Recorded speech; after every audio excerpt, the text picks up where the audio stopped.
Donc c'est Alex qui est là, qui a un peu initié l'idée.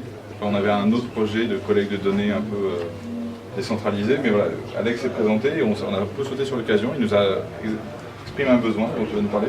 Ils ont vu une personne en fauteuil roulant, ils ont fait ouais, chouette, on va expérimenter des choses sur lui. Et finalement, on a créé une caméra de recul pour un fauteuil roulant. Donc voilà, il y a une caméra à l'arrière fixée sur le dossier du fauteuil roulant et un support smartphone. Du coup, il y a la caméra qui affiche sur le smartphone et voilà, c'est grâce à cette interface-là que je peux voir ce qui se passe derrière moi. Et donc, en gros, concrètement, voilà, la caméra là.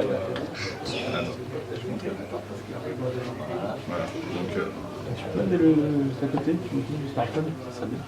Attends, on va même poser comme ça, regarde. Waouh, c'est très fort. Voilà, attends, aussi on va le faire avec un autre téléphone qui a aussi l'application. Parce que tout est étudié. Parce que lui il a une coque avec un grip. Voilà, et donc si on se déplace, on va voir qu'effectivement, bon, il y a un méchant délai. C'est pas optimal, mais Si on bouge pas, pour la sécurité. Et donc s'il bouge, par exemple, on va te bouger un petit peu. Voilà. C'est pour que le CSA puisse censurer au cas où. Actualise. Voilà. Donc l'idée de la boîte, il y a 3 emplacements. C'est Toi tu vas pouvoir parler à la caméra directement. c'est avoir un côté un peu extensible si on veut créer des nouveaux modules. Enfin, l'idée c'est qu'il est évolutif aussi. Voilà. Et on a un peu réparti le boulot en plusieurs équipes. Il y avait la définition de contenu d'usage, il y avait la partie logicielle, donc c'est un Raspberry Pi, un Node.js et une petite caméra, et simplement ça diffuse via une page web. Il y avait la team design d'objets, voilà, donc il y a eu un peu, ils sont un peu cherchés. Voilà, On fait une pince support de smartphone. Il manque l'élastique pour pouvoir vraiment avoir un réel support ou un aimant. Ouais, le but à l'origine c'était d'avoir une main libre. Et que voilà, on a étendu le concept de la main libre pour en faire un support qui rechargerait le téléphone, qui permettrait d'interagir.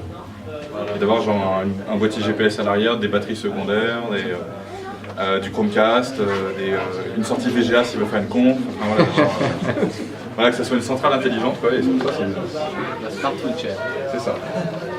Et voilà, du coup la pince effectivement a été travaillée par rapport à ses usages. Il voulait quelque chose qui soit assez bas pour pouvoir passer sous n'importe quelle table et pas utiliser quelque chose du commerce avec une petite tablette devant. Pouvoir l'utiliser en même temps. Effectivement le problème là, c'est il y a déjà de l'existant typiquement sur des structures de smartphone, des supports pour le vélo. Et là l'idée c'était d'aller un petit peu plus loin. Et, si c'est en bois et on est sur une grosse pince à linge entre guillemets qui est un peu customisée, c'est d'apporter un côté un peu éco-conçu en fait, sur l'objet et éviter tout ce qui va être polymère et autres qui altèrent l'environnement ou du coup avec toutes ces notions du coup de recyclage, de cycle de vie, tout ça. C'est pour ça qu'on est parti sur ce projet et parce qu'on avait aussi YouFactory qui est à côté qui nous permettait très clairement de pouvoir usiner dans le bois avec le matériel à disponible. Merci. Et la découpe laser, C'est ça. La découpe laser, on s'est amusé avec la découpe laser. Une belle boîte, c'est génial. On a bousillé à peu près 3 fois Amazonian pour faire une seule boîte. Donc c'est super éco-responsable. Non, puis Le bon, médium, c'est pas forcément le bois le plus éco-responsable, mais c'est un proto. Et donc voilà, ça c'est bien. Donc un projet complet. C'est ça, et ça fonctionne. Bravo à vous. Bravo!